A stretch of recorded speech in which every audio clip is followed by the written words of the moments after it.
Yan bossing, ito yung unit natin na umabot ng 28,000. Kasama na yung may mga toolbox yan. Tapos naka 1 and 1/4 na alignment na din. So dito lang yan sa Navarro sidecar mga bossing. So dito pala yung customer na dito is sa Mining pa, no.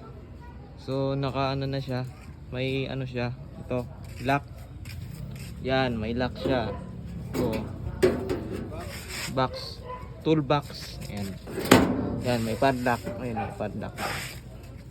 Tapos 1 and 1/4 na adjustable na driver shade.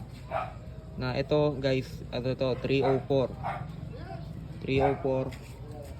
Tapos itong harapan niya na ito lang guys, at ito 304 yan kasi umaabit kaya kailangan 100% na stainless.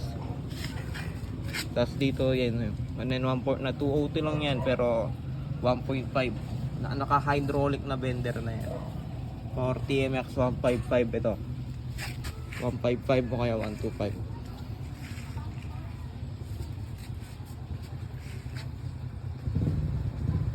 Yan, may na siya, design. Yan, pinalagyan ng software na Hello Kitty. Medyo madumihan kasi nagtatapos lang ng babi. Yan.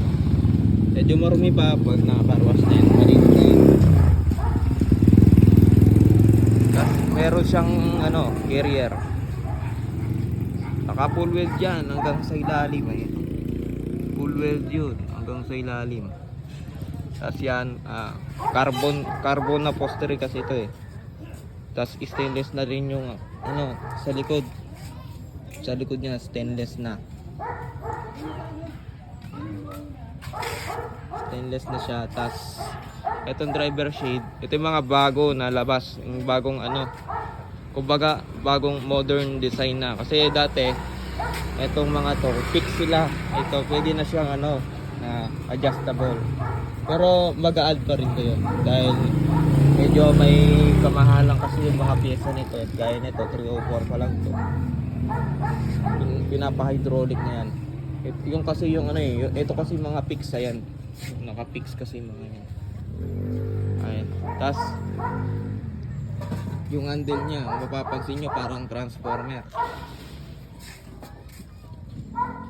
Yan ang dali lang guys.